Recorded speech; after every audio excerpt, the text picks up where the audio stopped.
بسم الله الرحمن الرحيم. عن حذيفة رضي الله عنه عن النبي صلى الله عليه وسلم قال: لا يدخل الجنة قتات، وفي رواية لا يدخل الجنة نمام، رواه الشيخان. حضرت حذیفہ رضی اللہ عنہ سے مروی ہے، نبی کریم صلی اللہ علیہ وسلم نے ارشاد فرمایا کہ چغل خور جنت میں داخل نہیں ہوگا۔ یہ حدیث چغلی کی مذمت میں بہت صریح الفاظ میں اللہ کے نبی علیہ الصلاۃ والسلام سے منقول ہے۔ چغلی کی مذمت وہ مذمت ہے جس کو اللہ تعالیٰ نے قرآن مجید میں بھی ذکر فرمایا ہے۔ باری تعالیٰ کا ارشاد ہے: وَلَا تُطِعْ كُلَّ حَلَّافٍ مَّهِينٍ ہَمَّازٍ مَّشَّاءٍ بِنَمِيمٍ۔ اے پیغمبر، آپ کسی ایسے شخص کی بات نہ مانیں جو بہت قسمیں کھانے والا، انتہائی ذلیل ہے، جو طعنہ زن، عیب جو اور لوگوں میں فساد انگیزی کے لیے چغل خوری کرتا پھرتا ہے۔ اللہ تعالیٰ نے سورۃ القلم کی آیت نمبر 10 اور 11 میں چغل خوری کی بات نہ ماننے سے اللہ کے نبی علیہ الصلاۃ والسلام کو چغل خور کی بات ماننے سے منع فرمایا ہے، اور اس سلسلے میں کئی احادیث مروی ہیں۔ ایک تو وہ جو میں نے آپ حضرات کے سامنے حضرت حذیفہ رضی اللہ عنہ کی روایت ذکر کی ہے کہ چغل خور جنت میں نہیں جائیں گا، یہ روایت بخاری اور مسلم میں موجود ہے۔ پھر ایک مرتبہ آپ صلی اللہ علیہ وسلم نے دریافت فرمایا: کیا میں تمہیں شرپسند لوگوں سے آگاہ نہ کر دوں؟ صحابہ کرام رضی اللہ عنہم نے عرض کیا: یا رسول اللہ، آگاہ فرمائیں۔ آپ صلی اللہ علیہ وسلم نے فرمایا: چغلی کرنے والے، دوستوں کے درمیان فساد پیدا کرنے والے اور بے عیبوں کے عیب تلاش کرنے والے۔ ابو مالک اشعری رضی اللہ تعالی عنہ سے یہ حدیث مروی ہے۔ امام احمد رحمہ اللہ نے اس حدیث کو روایت فرمایا ہے۔ اس روایت کے اندر بھی چغلی کرنے والے، چغلی ہی کی اقسام کو ذکر فرمایا ہے۔ چغلی کرنے والا شرپسند ہے، دوستوں کے درمیان چغلی کے ذریعے فساد پیدا کرنے والا شرپسند ہے، اور بے عیبوں کے عیب تلاش کر کے لوگوں کے درمیان چغلی کرنے والا یا عیب یہ شرپسند ہیں۔ اللہ کے نبی علیہ الصلاۃ والسلام نے اس کا ذکر فرمایا ہے۔ ایک اور حدیث میں اللہ کے نبی علیہ الصلاۃ والسلام ارشاد فرماتے ہیں: قیامت کے دن بدترین آدمی دو چہروں والا چغل خور ہوگا، جو آپ کے پاس اور چہرہ لے کر آتا ہے اور دوسرے کے پاس اور چہرہ لے کر جاتا ہے۔ اور فرمایا: جو دنیا میں چغل خوری کرتا ہے، قیامت کے دن اس کی منہ سے دو زبانیں نظر آئیں گی، اور حضور فرماتے ہیں کہ چغل خور جنت میں داخل نہ ہوگا۔ مختلف روایات ہیں، اور چغل خوری کی مذمت کے سلسلے میں احادیث میں اور قرآن میں واضح الفاظ میں اللہ کے نبی علیہ الصلاۃ والسلام سے مروی ہیں۔ اس لیے اسلامی معاشرے میں ہر مسلمان پر لازم ہے کہ اگر اس کے سامنے کسی کی غیبت یا چغلی کی جائے تو اسے خاموشی سے سننے کے بجائے تردید کرنی چاہیے، اور غیبت و چغلی کرنے والے کو منع کرنا چاہیے۔ یہ معمولی گناہ نظر آتا ہے، مگر حقیقت میں بہت بڑا گناہ ہے، اور یہ وہ گناہ ہے جس کا تعلق حقوق العباد سے ہے، اور حقوق العباد کا معاملہ ایسا ہے کہ جب تک بندوں سے معافی نہیں مانگی جاتی، اس وقت تک اللہ تعالیٰ اسے معاف نہیں کرتے ہیں۔ ہمارے یہاں پر ایک المیہ یہ ہے کہ چغل خوری بہت عام رواج بن گیا ہے۔ ہر بیٹھنے والے دو شخص کا، ہر بات کرنے والے دو شخصوں کے درمیان چغل خوری شروع ہو جاتی ہے، اور ایک الگ انداز، ایک الگ بہانے سے، نہیں میں نہیں کہنا چاہتا تھا، نہیں میری مراد یہ نہیں تھی، میں کچھ اور کہنا چاہتا تھا، میں بولنا نہیں چاہ رہا ہوں پھر بھی آپ کو بول رہا ہوں، بس اس طرح کے الفاظ کہہ کر چغل خوری کی وہ حدیں پار کی جاتی ہے۔ معاذ اللہ، اللہ اس سے ہماری حفاظت فرمائے۔ چغل خوری کی تعریف کیا ہے؟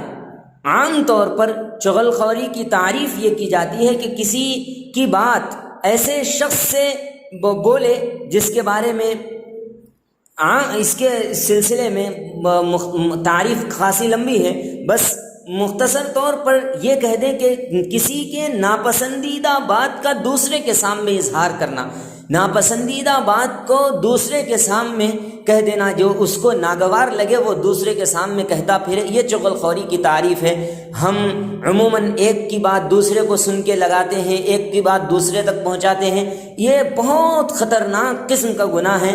اللہ کے نبی علیہ الصلاۃ والسلام نے بہت سخت طریقے سے اس کی مذمت بیان فرمائی ہے۔ یہ چغلی کرتے کیوں ہیں؟ اس کی وجہ یہ ہے کہ وہ چغلی جس کی جا رہی ہے، اس سے چغلی کرنے والے چغل خور کو یا تو حسد ہوتا ہے، یا پھر یہ کہ اس کو کسی طرح کا نقصان پہنچانا چاہتا ہے، یا پھر محض دل لگی کے لیے بھائی بات نکل گئی اور دل لگی کے لیے اس کی چغل خوری کی جاتی ہے، یا پھر ایک تو اس کی عادت بن گئی کہ بس لا یعنی لغویات میں من پڑا رہے اور چغلی کرتا پھرتا رہے۔ کوئی بھی صورت ہو، کسی بھی طرح کی چغلی کی جا رہی ہو، ہر چغلی سے اللہ کے نبی علیہ الصلاۃ والسلام نے اللہ کے نبی علیہ الصلاۃ والسلام سے منع فرمایا ہے۔ اب چغلی کن کے بارے میں کی جاتی ہے؟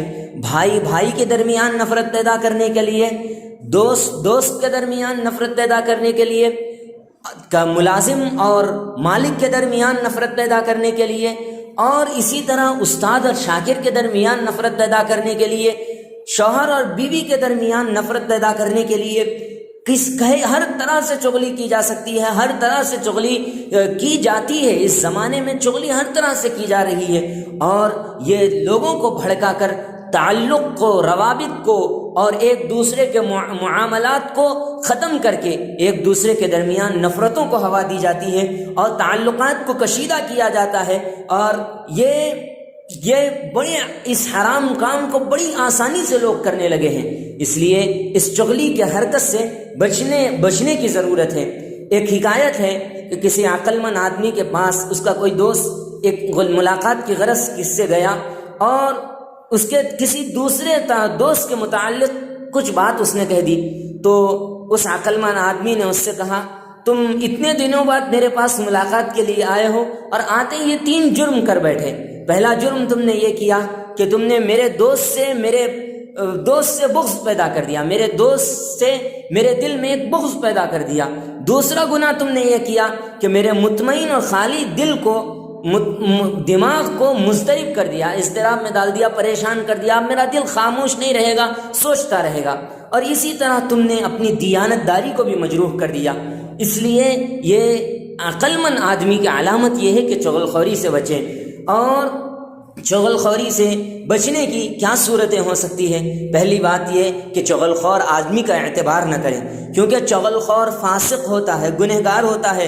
اللہ تعالیٰ نے گناہ کبیرہ کے اندر چغل خور کا شمار فرمایا ہے، اور اس کی شہادت بھی قابل قبول نہیں ہے۔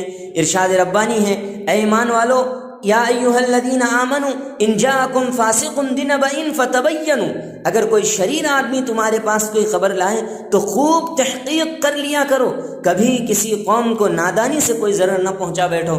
اس لیے سب سے پہلی بات یہ کہ اس کا اعتبار نہ کرے۔ دوسری بات یہ کہ چغلی کرنے سے منع کرے، نصیحت کرے، اور اس کے عمل کی برائی واضح کرے کہ تم یہ جو کرتے پھرتے ہو یہ اچھی چیز نہیں ہے۔ تیسری بات یہ کہ اللہ کے واسطے بغض رکھے، چغل خور سے اللہ کے واسطے سے بغض رکھے اور اس سے کچھ دوری بنائے رکھے، کیونکہ وہ اللہ کے نزدیک مبغوض ہے۔ چوتھی بات یہ ہے کہ اس کے کہنے سے اپنے جو بھائی ہے جس کے متعلق وہ کہہ رہا ہے بدگمان نہ ہو، کیونکہ یا ایھا الذین آمنوا اجتنبوا کثیرا من الظن ان بعض الظن اثم ولا تجسسوا، قرآن مجید میں اللہ تعالیٰ نے ذکر فرمایا ہے۔ اور اسی طرح جو کوئی پانچویں بات یہ ہے کہ اگر جو کوئی بات اس نے کہی ہے کہ اس کی تحقیق اور تفتیش میں مبتلا نہ ہو، کہ بھئی آپ اپنے ذہن کو خواہ ٹینشن دینے کی ضرورت نہیں ہے، مطمئن رہیں، اللہ کی ذات پہ بھروسہ کریں اور اطمینان کے ساتھ اپنی زندگی کو گزاریں۔ چھٹی بات یہ ہے کہ جس بات سے چغل خور کو منع کرے اس میں خود مبتلا نہ ہو، کہ بھئی اب اس نے آپ سے ایک بات کہہ دی، اب آپ جا کے دوسروں سے کہتے پھر رہے ہیں وہی بات، تو یہ چغل خوری کی انتہائی گھٹیا ترین حرکت ہوگی۔ اس طرح سے اپنے آپ کو چغل خوری سے بچائیں۔ ایک حکایت نقل کر کے میں بات کو ختم کرتا ہوں۔ عمرو بن دینار رحمۃ اللہ علیہ کہتے ہیں کہ مدینہ منورہ میں ایک شخص رہا کرتا تھا جس کی بہن مدینہ کے ارد گرد میں رہتی تھی۔ جب اس کی بہن کا انتقال ہو گیا تو وہ شخص اپنی بہن کو جب دفن کر کے لوٹے تو یاد آیا کہ میں نے تو رقم کی تھیلی قبر میں بھول گیا ہوں۔ جب وہ شخص اپنے دوست کے ساتھ قبر پر پہنچا اور قبر کھود کر تھیلی نکالا تو سوچا ذرا دیکھو میری بہن کس حال میں ہے۔ اس نے قبر میں جھانک کر دیکھا تو قبر آگ سے بھڑک رہی تھی، تو وہ واپس اپنی ماں کے پاس آیا اور پوچھا کیا میری بہن میں کوئی خراب عادت تھی؟ ماں نے کہا تیری بہن کی یہ عادت تھی کہ وہ ہمسایوں کے دروازوں سے کان لگا کر ان کی باتیں سنتی تھی اور چغل خوری کرتی تھی۔